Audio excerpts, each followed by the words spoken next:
On October 2nd, 2015, Northwest businessman Wandile Bozwana was shot and killed while driving from Johannesburg to Pretoria with his business associate Baloyi.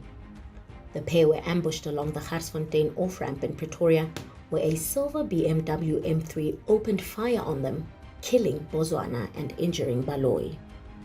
The case would make headlines for years, until the curtain was finally brought down when a tenacious police officer cracked it. Sgt Evans Butso Mongwe is the man who brought down one of Gauteng's most feared taxi men, Khekhe Mathibela. 2 weeks ago, the High Court in Pretoria sentenced Mathibela, Sipho Hundla, Matamela Matapa, and Bonkosi Khumalo for their role in Bozwana's murder. Sergeant Mongwe, a detective of the National Cold Case Unit, details how he nabbed the four. I started these investigations soon, immediately after receiving the case. Within 16 hours, I was already up and running with the docket. And what I was,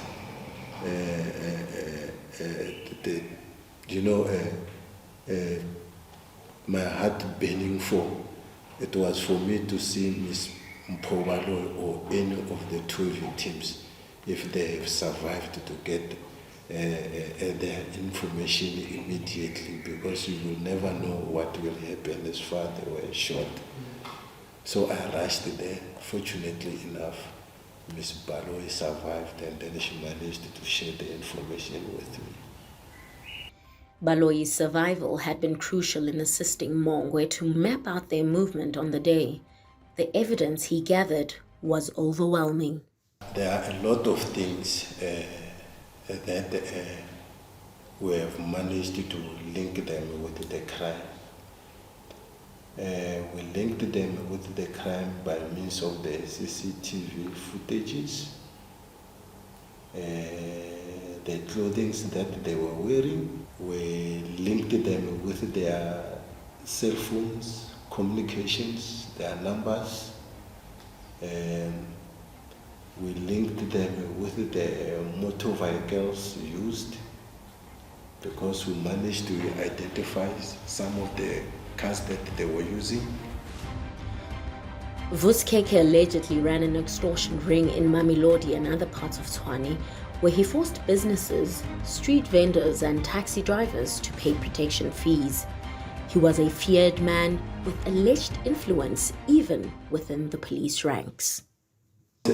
Some of the members I was working with, they were compromised.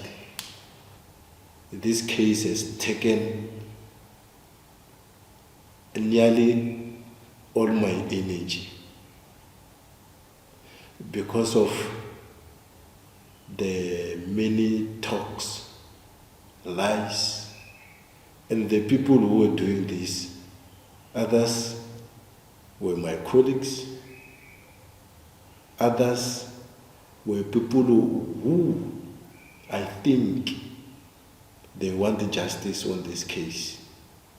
Others were his former friends, the deceased former friends and colleagues. All those people, they turned their back.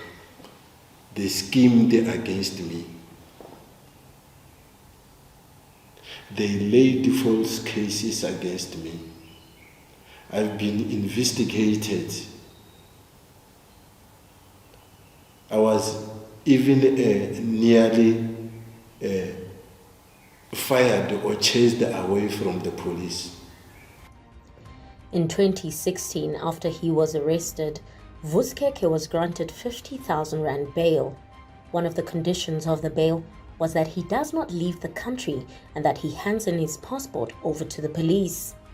Sergeant Mongwe discovered that Khekhe had contravened this condition and had gone on holiday to Mauritius in 2018. Mongwe approached the courts to revoke the bail, where Judge Bert Bam flagged the possible collusion between Khekhe and a certain police officer who is believed to have handed him his passport, allowing him exit to the country. The very same captain was time to time visiting Vusi Khekhe at his residential address. Vusi got bail because of this captain. He did not even want to take the information that I gave him so he can oppose his bail successfully. And the information was always contained in the docket. He got bail. After he was granted bail, it was then the terror started in Mamelodi. And I successfully cancelled his bail and got back to jail until to date. During the cancellation of his bail, it emerged that the very same police kept his passport with him. And every time, whenever Vusi Khekhe wanted to use the passport, he would give it to Vusi Khekhe. He will travel outside, abroad. In a court case that took nearly a decade, the accused were each sentenced to 30 years in prison for Bozwana's murder. But Sgt Mongwe is not done yet. He says more revelations would be made in phase 2 of the investigation. This part will look at who caught the hit on Bozwana. Yes, those that are there, they know themselves, they are involved. They must just know.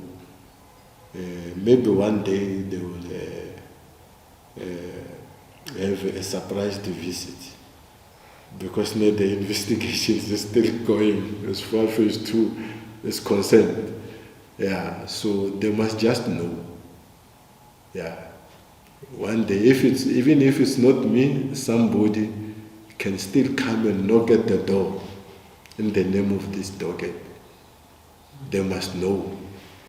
Sgt Mongwe, who was born in Tzaneen, Limpopo, says he's always wanted to become a police officer.